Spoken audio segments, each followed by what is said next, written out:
जी हाँ स्टूडेंट, ये वीडियो मैं लेकर आया हूँ उन स्टूडेंट के लिए जो लोग क्लास 10th का एग्जाम देने जा रहे हैं और फर्स्ट टाइम देने जा रहे हैं। और अप्रैल 2024 से तो नया सिलेबस लागू हो गया। उसके अकॉर्डिंग जो सब्जेक्ट है साइंस एंड टेक्नोलॉजी, उस सब्जेक्ट को हम लोग लेकर आए हैं। उसका क्वेश्चन पेपर डिजाइन आपको एक्सप्लेन कर रहे हैं ताकि एग्जाम देने से पहले आपका कॉन्फिडेंस क्रिएट हो सके और आप एक अच्छे मार्क्स लेकर आ सके। तो चलिए स्टूडेंट स्टार्ट करते हैं।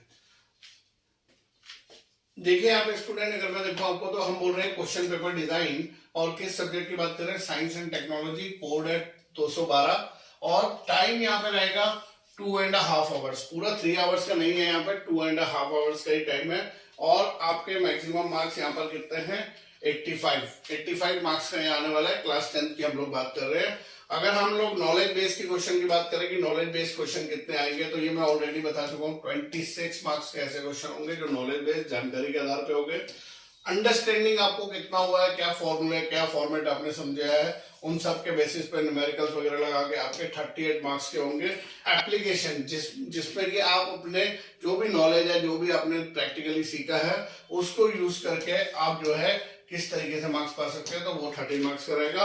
और स्किल क्वेश्चन रहेंगे। स्किल क्वेश्चन मतलब जो एक रिलेटेड प्रोफेशन से रहते हैं कि प्रोफेशन बेस्ड क्वेश्चन होंगे, वो आपके जो है 8 मार्क्स है। तो टोटल आपका कितना हो जाता है, 85 मार्क्स। क्वेश्चन मतलब कि हमारा वेटेज क्या है, टाइप ऑफ क्वेश्चन कैसे होते हैं। तो यहाँ पर देखिए, यहाँ पर आपको दिए हुए हैं कि नंबर ऑफ क्वेश्चंस कितने आने वाले हैं, आपके मार्क्स पर क्वेश्चन कितना होगा और टोटल मार्क्स क्या होगा। जल्दी जल्दी मैं आपको यहाँ पे बता रहा हूँ ताकि आपको सब कुछ क्लियर हो सके। सबसे पहले तो देखिए यहाँ पे क्या दिया हुआ है, MCQs, multiple choice question. 1 mark का, 1 मार्क्स का क्वेश्चन होगा और टोटल नंबर ऑफ क्वेश्चन है 17, यानी कि 17 मार्क्स आपको यहाँ से मिलने वाले हैं, जो कि आपका मल्टीपल चॉइस क्वेश्चन रहेगा।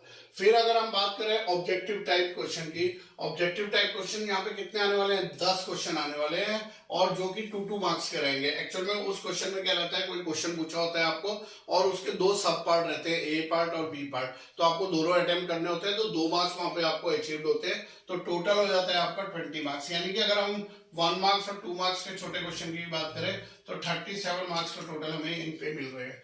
और अगर आपको ऐसे कोई 2 मार्क्स के क्वेश्चंस आ रहे हैं जो आपको ऑब्जेक्टिव टाइप क्वेश्चन है, तो आपको चाहिए कि वो पूरे के पूरे आप अटेम्प्ट करें अच्छे से। फिर उसके बाद आ जाते हैं हम लोग ऑब्जेक्टिव टाइप क्वेश्चन में 5 मार्क्स में, यानी कि आपका जो है 5 मार्क्स का एक क्वेश्चन आने वाला है, जिसमें आपको जो है कितने नंबर मिलेंगे, 5 मार्क्स मिलेंगे।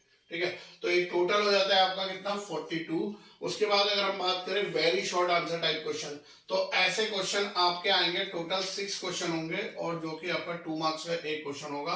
अब ऐसे जो थ्योरी में 2 मार्क्स के क्वेश्चन आते हैं, तो उसके लिए मैं ऑलरेडी सजेस्ट कर चुका हूं कि 30 से 40 वर्ड्स के बीच में, 30 to 40 वर्ड्स की लिमिट में आपको ये क्वेश्चंस अटेम्प्ट करने होते हैं। फिर आते हैं short answer type question. Short answer very short से थोड़े बड़े होते हैं, इसलिए जो है 3 मार्क्स के क्वेश्चन है और टोटल 7 क्वेश्चन यहाँ पे आने वाले हैं। तो 7 3 21 मार्क्स के ये क्वेश्चन होंगे आपके। 3 मार्क्स का जब आपको क्वेश्चन आता है, तो मैं आपको अगर सजेस्ट करूं तो आपको यहाँ पर चाहिए कि लगभग आपका 40 to 60 वर्ड्स, 40 to 60 वर्ड्स में आपकी ये लिमिट होनी चाहिए 3 मार्क्स के क्वेश्चन के लिए। फिर उसके बाद लॉन्ग आंसर्स की अगर हम बात करें, बड़े क्वेश्चंस की, तो 5 नंबर के 2 क्वेश्चन ऐसे हैं कि जो बड़े आने वाले हैं आपके, जो आपको 10 मार्क्स दिलाएंगे। और जो कि 5 मार्क्स के क्वेश्चंस होते हैं, तो उसमें आपको मैं सजेस्ट करता हूं कि 120 to एटलीस्ट 150 वर्ड्स में आपको यहाँ पर ये क्वेश्चंस को अटेम्प्ट करना है। तो ये 43 आपका टोटल देगा। अब ये 43 और 42 दोनों जुड़कर यहाँ पर बन जाता है कितना, 85 मार्क्स। तो ये 85 मार्क्स है। और साथ साथ में एक इंपॉर्टेंट चीज यहाँ पे आपको बता देता हूँ कि जो एमसीक्यूज क्वेश्चन आएंगे ना, तो एमसीक्यूज क्वेश्चन कितने हैं, 17 क्वेश्चन। 17 में से 8 क्वेश्चन ऐसे होने वाले हैं जो कि जिसमें इंटरनल चॉइस होगी। इंटरनल चॉइस बोले तो आपको ऐसा नहीं होगा कि ए पार्ट करो या बी पार्ट करो, ए पार्ट करो या बी पार्ट करो। तो क्या होता है, इंटरनल चॉइस होने से हमको अपॉर्चुनिटी मिल जाती है कि अगर हमें एक क्वेश्चन समझ में नहीं आ रहा है तो हम दूसरे को अटेम्प्ट कर सकते हैं। तो 17 में से 8 क्वेश्चन आपके इंटरनल चॉइस के यहाँ पे मिलेंगे। फिर ऑब्जेक्टिव टाइप में 6 क्वेश्चन, यानी कि 10 क्वेश्चन टोटल है। 10 में से 6 क्वेश्चन ऐसे हैं जो आपके इंटरनल चॉइस में मिलेंगे, ये बहुत अच्छी बात है।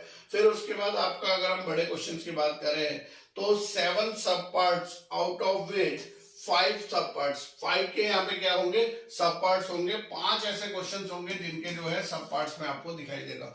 तो ऐसे क्वेश्चंस आपको करने बहुत जरूरी है। सब्जेक्टिव क्वेश्चंस में आ जाते हैं अगर हम, तो यहाँ पे बोल रहे हैं कि very 3 question of 2 marks very short answer question, यानी टोटल कितने हैं, 6 में से 3 क्वेश्चंस आपके क्या आने वाले हैं, इंटरनल चॉइस के क्वेश्चन आने वाले हैं। फिर आपके अगर हम इसमें जाते हैं शॉर्ट आंसर में, तो 7 में से इसमें भी 3 क्वेश्चंस आपके आने वाले हैं, और इसमें दोनों के दोनों ही आपके इंटरनल चॉइस के हैं। तो इंटरनल चॉइस आपको बहुत सारी दी जा रही है, और इंटरनल चॉइस में आपको ऑप्शन मिल जाता है। साथ ही साथ में मैं आपको बताऊं, अगर आप हिंदी मीडियम के स्टूडेंट हो और आप हिंदी मीडियम में अटेम्प्ट कर रहे हैं, कोई क्वेश्चन अगर आपको हिंदी में समझ में नहीं आ रहा है, just go to the English version of that question, मतलब कि उसका इंग्लिश क्वेश्चन आप पढ़िए। और इंग्लिश क्वेश्चन में कभी कभी क्या होता है, जो हिंदी में समझ में नहीं आ रहा है ना, वो इंग्लिश में समझ में आ जाता है।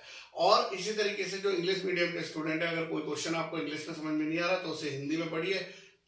यकीन मानिए कोई ना कोई क्लैरिटी आपको जरूर मिलती है, और आपको एक क्लू मिलता है कि क्या इसका आंसर मेरे को लिखना चाहिए, और उस आंसर को मैं। साइंस एंड टेक्नोलॉजी बहुत ही इंपॉर्टेंट सब्जेक्ट है, इसको अच्छे से अटेम्प्ट करिए, और VCSE गुरुजी के चैनल को सब्सक्राइब करिए, लाइक करिए, और इसी तरीके के वीडियो में लेकर आता रहूंगा।